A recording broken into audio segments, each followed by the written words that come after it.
Hello, welcome back to the podcast. Welcome to a Tuesday recap of the week. Colts win by 21. We are on a heater. Listen, before I get into anything at all, I would like to apologize. Right now. Shake my hand, Shane, right now. Apologize. Shane Steichen, I'm sorry. I'm sorry. I thought that Daniel Jones was going to be himself, and he has not been himself. Daniel Jones has been perfect, nearly. He's not doing, he's not side-arming passes while he's barely levitating off the ground like Mahomes. He's not moonballing balls like Russell Wilson. But he does everything very well. He executes everything he does very well. And I see why you went with him over AR. That all being said, let's get into the podcast. So, it's this podcast number 11. Now, last time I really meant to mention that it was my 10th podcast, and I forgot. So, yeah. After 3-0 start for the Colts here, this has been a fun thing. I don't do this for the views, which I don't get many of. I do this because I love talking about sports. I love it, and that's what I'm doing. I love talking about sports, man. So that's what I am doing. All right. So let's kind of talk a little bit about the game last night. Lions-Ravens. The Ravens tend to be like escalated for sure, but always expected beginning of the year to Super Bowl, close to Super Bowl, and then they lose these games they're supposed to win. It's crazy. Excuse me. So let's dive into this Colts win a little bit here. A little recap on the Colts-Titans game. Colts will probably win the division if the Jags don't have something to say about it. Texans 0-3. Titans 0-3. We'll probably win this division. That pick six at the beginning of the game for Kenny Moore was big. I knew. Right whenever he caught that pick, he started running for the end zone. I looked over at my brother and I said, "This game's over. We're in by 50." I knew it. And Michael Pittman had said after the game that they pretty much noticed they're not in this game.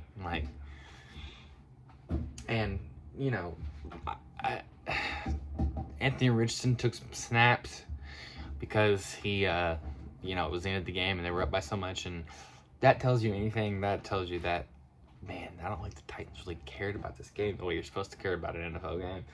I've seen some clips on TikTok that would accommodate my story as well. Those division games always got an edge. You're always sitting there just being like, this could go either way.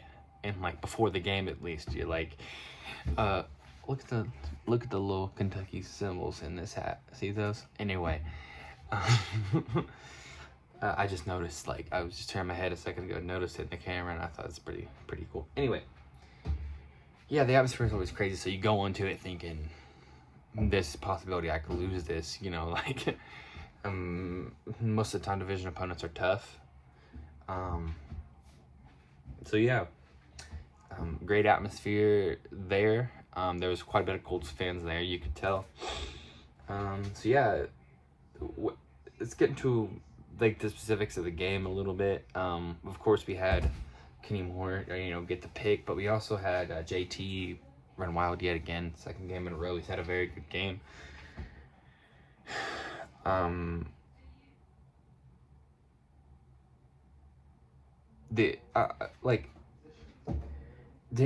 Jonathan Taylor really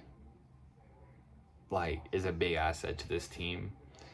He runs angry, angry, mad. and he doesn't like to go down. And and like people like, man, how do I say this?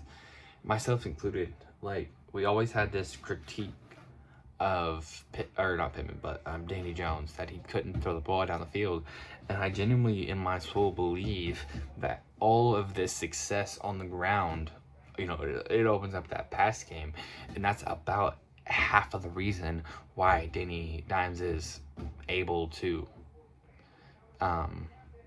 throw the ball down the field the way he is you catch the defense off guard and you can do whatever you want. What matters here, well, the reason why we are as good as we are, is we have a smart coach, which we've always had, but now he has somebody who can execute what he needs him to execute. That's why we almost went to the playoffs with Gardner Minshew. That's why we always went to the playoffs with Joe Flacco. Almost, I said. And it's because we had a great coach, but Anthony Richardson couldn't really execute the things that we needed him to execute. And football is pretty much all about culture. And once you start winning, that culture is established.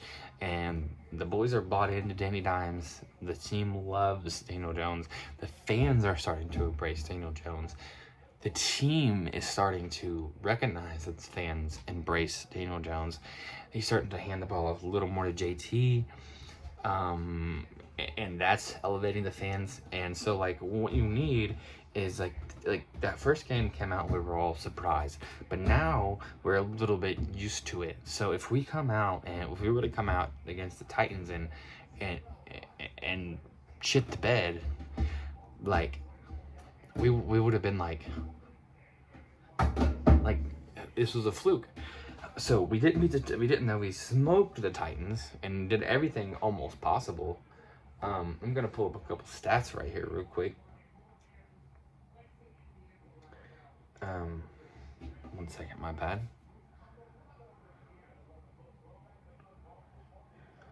It's in my bad completely. I thought I already had this pulled up. Daniel Jones went 18 of 25 for 228 yards and a touchdown. JT, 17 carries, 102 yards, and 3 touchdowns. That's nuts, an average of 6 yards per carry there. Pittman led the receivers with 73 yards and 6 catches. Alec Pierce had 67 yards on 4 catches. That one that he caught was crazy. Too bad he took the hit on it. Tyler Warren, 3 receptions for 38 yards. Josh Downs, 3 receptions, 34 yards. And Jonathan Taylor had 3 receptions for 16 yards.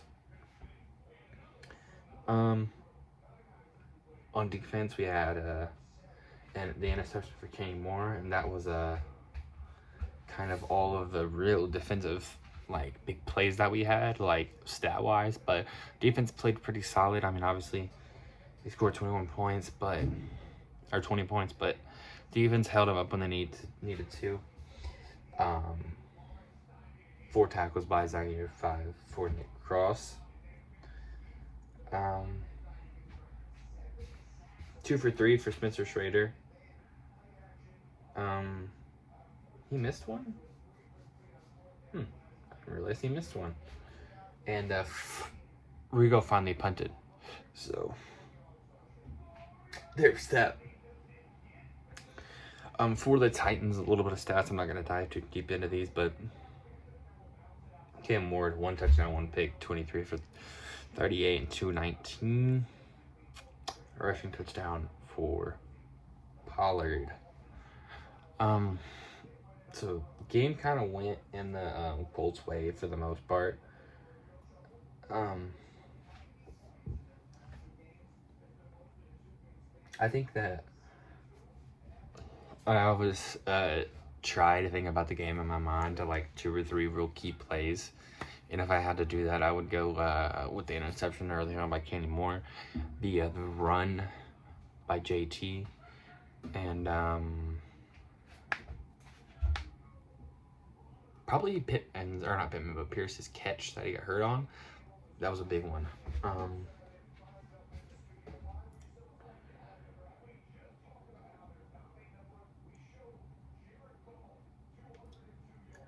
I'll mention this really quick. Daniel Jones on the alternative cast with Peyton and Eli is pretty funny. I didn't give that too much thought, and I thought, man, after I watched that, I thought it's pretty funny. Obviously, we're on the top of the AFC South standings. We'll probably win the AFC South, as I said a few minutes ago. But as far as the whole AFC, we are actually currently second, right behind the Chargers. So Chargers, us, Bills, Bengals, Steelers. I don't know how to feel about being second in the AFC. Like, it feels, I gotta be honest with y'all, and this is gonna sound like I'm being like a negative man. It feels a little bit too good to be true. Like, Daniel Jones coming out doing all this is absolutely nuts to me. It's something I really did not expect, but I'm very grateful for it. And I said in the last podcast that I'm happy, but I'm not really excited. And I'm not excited after a Titans loss. I'm still very happy. But I'm telling you what, if we come out and it's the same situation against the Rams, because our next opponents are the... I had this pulled up, but I clicked off of it because I didn't think I would need it.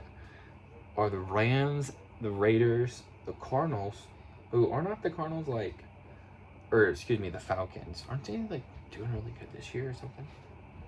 I thought I heard that a while back. Let me look it up real quick.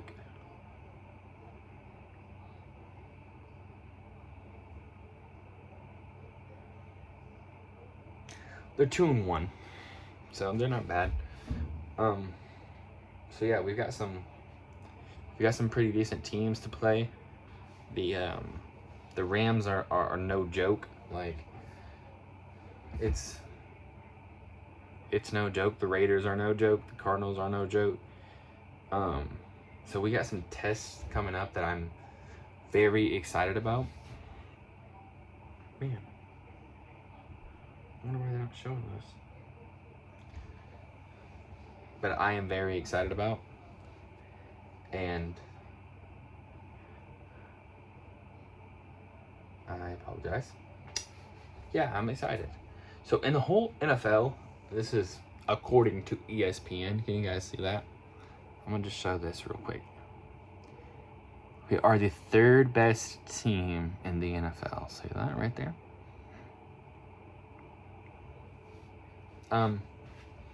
And to that I say, that's amazing. I'm glad. I think that we're...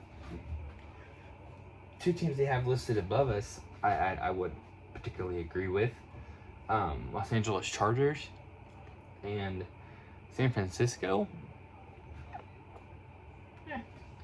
Sure, I think Philly and Buffalo are a little better than us. That are right below us. I think it could go Buffalo, Philly, us easily. But yeah, so third in the NFL is pretty cool. Again, I think that we win this division and go to the playoffs. That's my current prediction. It is September 23rd. My birthday was yesterday, and yeah, we'll see. I think we go to the playoffs. Injuries, we have Alec Pierce in the concussion protocol, as I mentioned a moment ago, and Kenny Moore has a calf. Now, I seen... Dang it. I thought I had this prepared too. I'm sorry, y'all.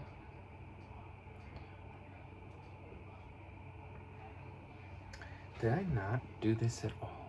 Wow. Oh, there it is.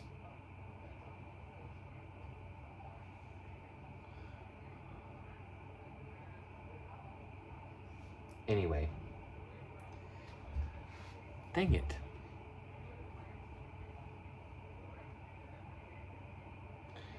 Give me 1 second. Stephen Holder says on Twitter 18 hours ago, Coach Shane Steichen just said he doesn't believe the injury to Kenny Moore II to be significant, adding they do not anticipate a stint on IR. But the Colts are signing, Colts are signing veteran cornerback Mike Hilton, who has experience playing the slot like more. And then it shows some details. And then Pierce is in the concussion protocol. So it would be really nice for neither one of them to miss a game, but I predict both of them might miss 1 or 2. Pierce will probably miss 1, and if I had to guess, Kenny Moore probably 2 or 3. Yeah. So overall, I'm very happy. I'm very excited about the defense, about the offense, about the special teams, about the whole Indianapolis Colts team. And I really, really hope that we continue to win. And we can if we just stick to the run game and play well on defense. And Danny Dimes puts the ball where he needs to put the ball. Now, as you might remember last week, we went over all the NFL games and I predicted who's going to win all of them. Today we're going to see how I did with the Bills and Dolphins. They had already played, but I would have picked the Bills and the Bills won. Houston at Jacksonville. Jacksonville wins. And I picked Houston, I'm pretty sure. We beat the Titans as I predicted. The Vikings played the Bengals 48-10. I picked the beat the Bengals 48-10, and I picked the Vikings. Steelers and Patriots, I picked the Steelers, and they indeed won. Eagles and Rams, I picked the Eagles. What do you know? They won. Raiders and Commanders, I picked the Raiders, and they lost. Panthers and Falcons. I don't remember exactly who I picked with this one, but right now I'm telling you I probably picked the Falcons, and that was wrong. Tampa Bay and New York. I picked Tampa Bay. Tampa Bay is my secret second team. Shh, don't tell anyone. I just love Baker. What can I say?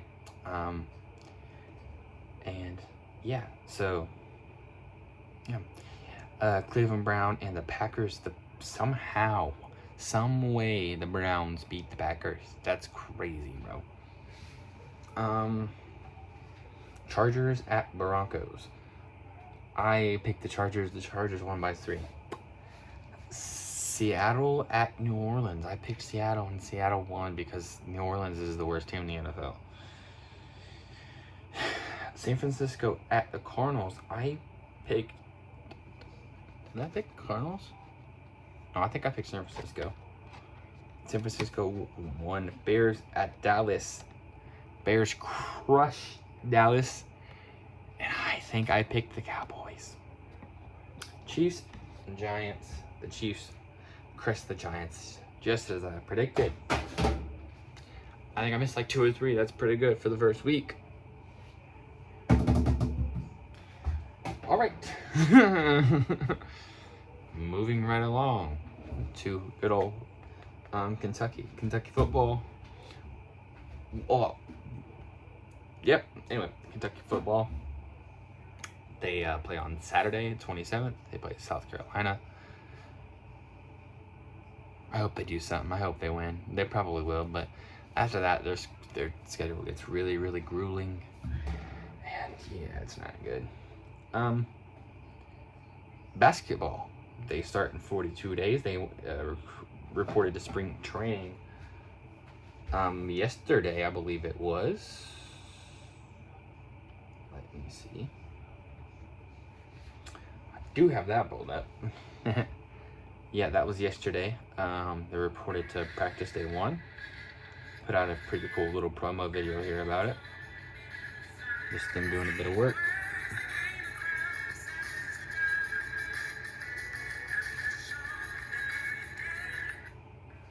So yeah, check out this little edit that the NFL put together. Need a thumbnail. So yeah, Kentucky getting their team together.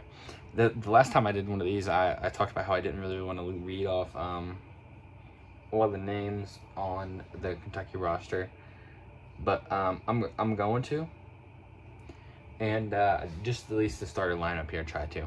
So we're going to take Owe as a starting guard.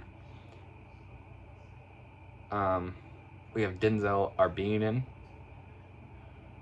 We have Cam Williams. We have this guy whose name I'm very bad at pronouncing. This guy. Okay. We have Colin Chandler, who played there last year. We have Trent Noah, who played last year.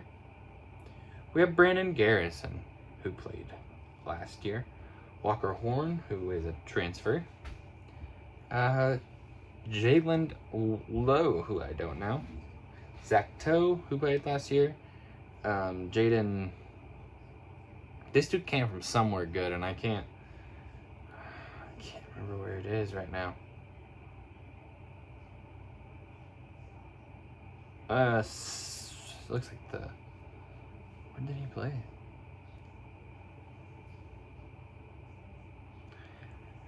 I don't know. I thought he transferred from somewhere. Okay, let me look him up real quick. Give me one second. He played at Arizona State and is the highest rated recruit in that school's history. He averaged 9.9 rebounds and 2.6 blocks per game. He shot 52% from the field. So, yeah, not bad. Pretty, he's only 18, so yeah, pretty excited about that. Pretty excited to watch Kentucky start playing basketball again. Kentucky football is one thing, and I try to love it, but it's not exciting at all. And so, I love Kentucky basketball. I always have, always will. And so yeah, 2 more things to talk about actually, real quick. I gotta wrap this up. Baker Mayfield is my favorite quarterback in the league, other than Daniel Jones, right now. And the reason is because of his grit. I've been high on Baker Mayfield for a long time. All my friends, if you know me, then you know me for my football takes, and you know this. But yeah, Baker is just like, what else do you need? Like, he just needs certain pieces of, like, this dude could be as easily a Super Bowl quarterback. Easily. He goes to Super Bowl. If Baker Mayfield ends up in the Super Bowl, I would bet $1 million he's going to win or die trying. Literally, he will get injured trying. I will guarantee it. That's just who Baker Mayfield is. One more topic, and that will be the Indiana Fever. They